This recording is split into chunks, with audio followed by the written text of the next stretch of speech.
मेरा नाम डॉक्टर मोहम्मद आसिफ गुल है और मैं मेदे और जिगर की बीमारियों के तशख़ीस और इलाज करता हूं और मेरी consultation Farooq hospital DHA branch में शाम को 6 बजे से 9 बजे तक होती है। इस वीडियो में हम मेदे की अल्सर यानी ज़ख़म के बारे में डिस्कस करेंगे और इस वीडियो के आखिर में आपसे एक सवाल पूछा जाएगा। अगर आपने उसका दुरुस्त जवाब दे दिया तो मरहम आपको फ्री वीडियो कंसल्टेशन ऑफ़र करेगा। Get a chance to win a mobile phone. कैसे? मरहम के YouTube चैनल को सब्सक्राइब करें, बेल के आइकन को प्रेस करें और 2 मिलियन सब्सक्राइबर्स तक पहुंचने में हमारा साथ दें। तो अभी तक सब्सक्राइब नहीं किया? जाओ यार सब्सक्राइब करो।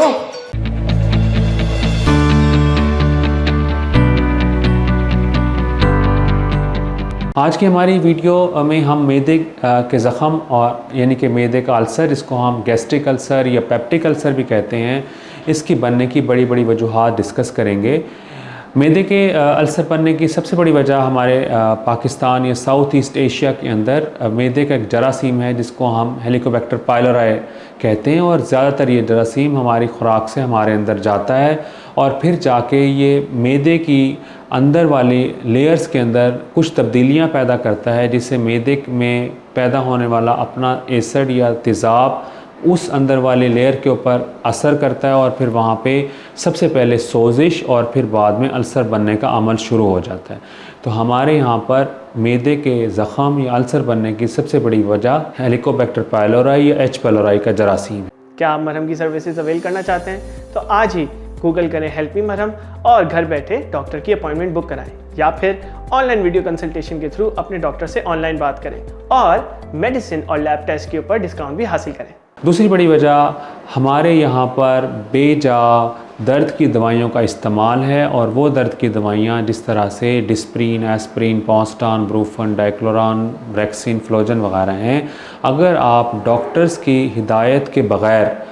ख़ुद अपनी कमर दर्द के लिए, जोड़ों के दर्द के लिए, सर दर्द के लिए वो बहुत ही फ्रीक्वेंटली वो दवाइयाँ इस्तेमाल करेंगे तो वो दवाइयाँ भी ख़ास तौर पर मेदे के अंदर तेज़ाबियत को बढ़ा देती हैं और फिर वहाँ पर ज़ख़म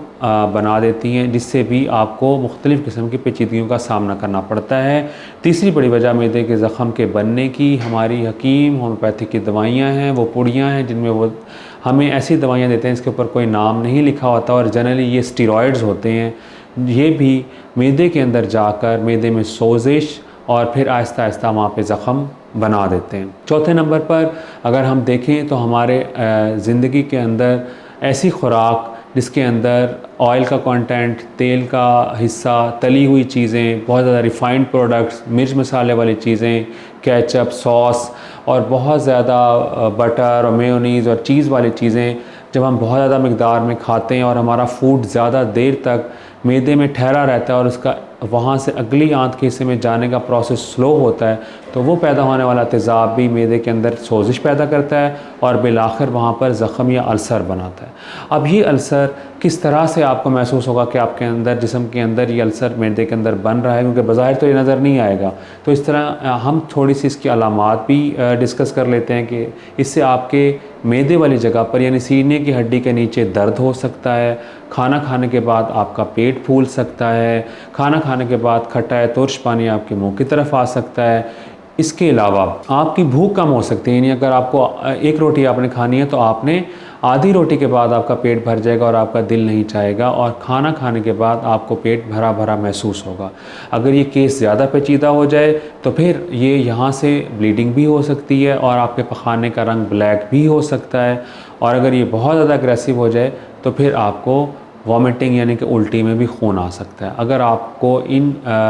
इस किस्म की किसी भी अलामत का फ्रीक्वेंटली सामना करना पड़ रहा है, उसमें सीने की जलन है, मेदे का फूल जाना है या खट्टा या तुर्श पानी मुँह की तरफ आना है, तो ये समझें कि आपके अंदर मेदे में तेज़ाबियत और इम्पेंडिंग अल्सर की चीज़ें पैदा हो रही हैं। आपको इसके बारे में ख़ुसूसी तवज्जो देनी चाहिए। अब आखिर में मैं आपसे वो सवाल पूछता हूँ जिसका मैंने अपने वीडियो के शुरू में आपसे ज़िक्र किया था।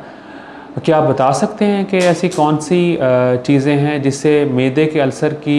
हीलिंग डिले हो सकती है?